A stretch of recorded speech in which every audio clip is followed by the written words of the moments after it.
All right, news time.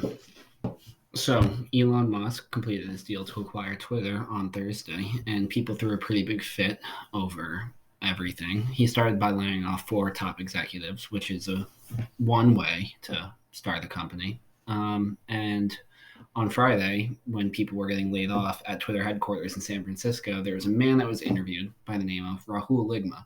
And now, for a normal person, this would raise a red flag immediately, especially because his friend that also seemed to get fired, his name was Daniel Johnson, making the duo Ligma Johnson. Oh, these cuts are so choppy. In other news, Russia is pulling out of a grain export deal that it made with Ukraine just a few months ago.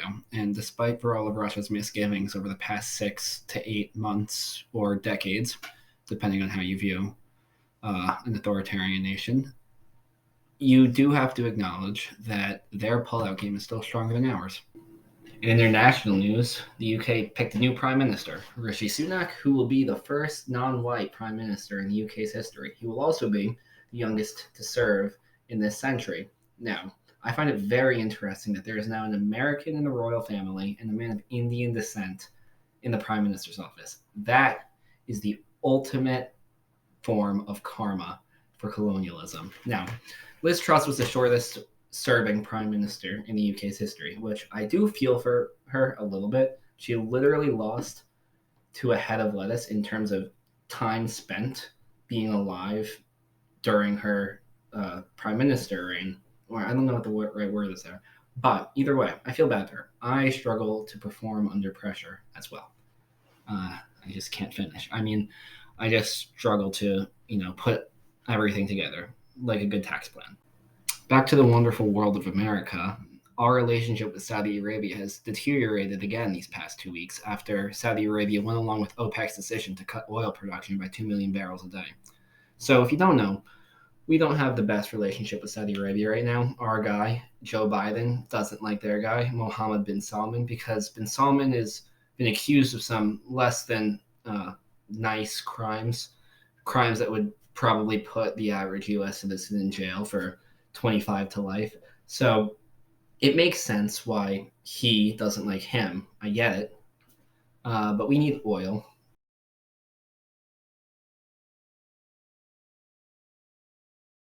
All right, 3 more headlines.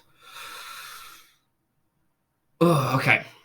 Let's talk about the happy stuff, the happy thing, the one thing that was good about the news in the past week that I saw.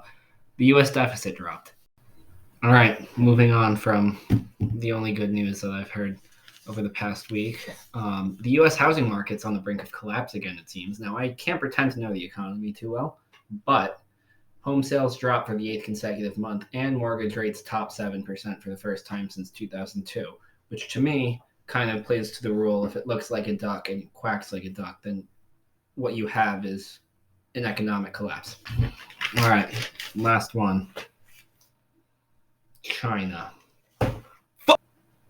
All right, so just to be clear, I hold nothing but love and respect for the Chinese people, just not the Chinese government, which I happen to feel the opposite of love and respect for. Now, President Xi secured a third 5-year term last Monday, or maybe it was last Saturday, but last Monday when stocks went up, Chinese stocks went down. Now, speaking of the stock market, because I don't know how to close this video out, stock market had its best month since 1976.